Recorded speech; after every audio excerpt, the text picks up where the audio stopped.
We're going to bring up Matt Dweck.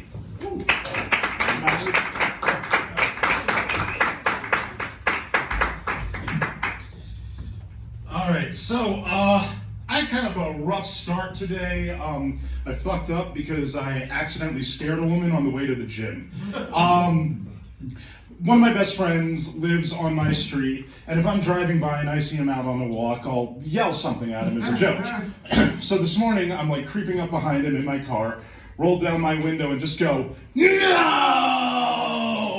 Not realizing that coming from the opposite direction in the same spot is this woman who suddenly thinks I'm accosting her. Thankfully, my friend actually knew her, so he was able to explain the situation, but as I took off, it dawned on me that this kind of bullshit might be why I don't have a girlfriend. In fact, I've never had a girlfriend in my entire life. Well, don't all act surprised at once. I'm trying, but it's hard out there because there's a lot of weirdos you really don't want to date, and I'm one of them. But you know, I'll defend myself and say that us weirdos deserve love too. Because sure, we may vocalize thoughts that prove us unfit for polite society. Like the time I was at a Korean hot dog place and ordered by saying, "What the hell? I feel like spitting in the face of God. Give me the chocolate hot dog." It was not good. And you know, some of us maybe dress like a 5-year-old allowed to pick his own outfit for the first time today. But underneath that all, we're thinking, feeling people just like the rest of you. If I may borrow from Shakespeare here, if you prick us, do we not bleed? If you tickle us, do we not laugh?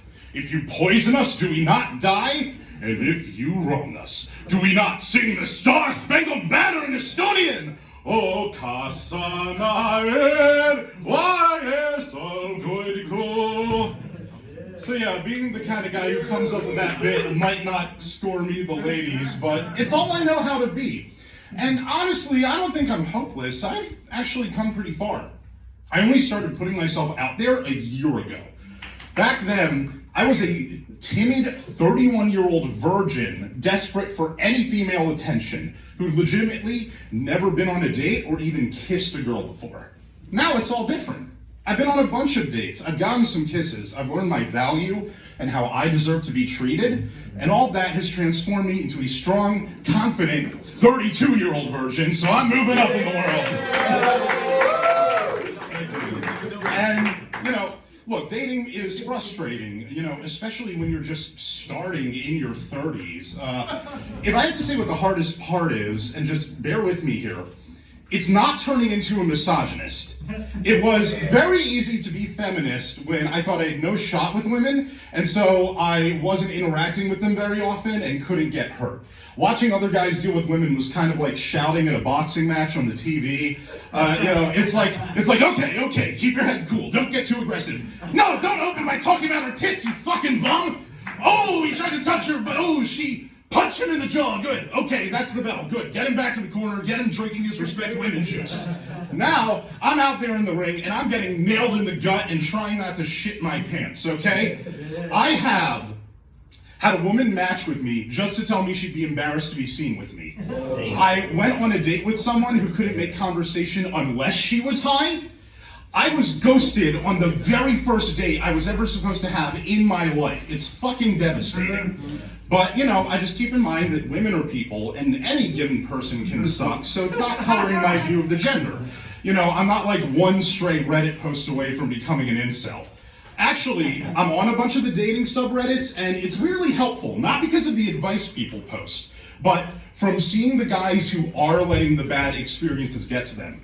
Nothing's quite as aspirational as, man, I do not want to turn out like that motherfucker. And I try to keep the female perspective in mind. It turns out the key to being a better man is listening to women, go figure. Like the last date I was on, we had a lovely time, and then, you know, she told me to text her later, which I took as a good sign. Then when I did text her, she said she didn't want to go on a second date, and I kind of felt like I had the wool pulled over my eyes. But then I remember all these stories I hear of, you know, men who get rejected and they suddenly become dangerous. And I got why she wouldn't want to do that in person, especially with someone my size. And, you know, I get it. It still feels a little unfair. Like, I know she doesn't know the depths of my soul or whatever, but I don't feel like I give off the look of a guy who preys on women, you know?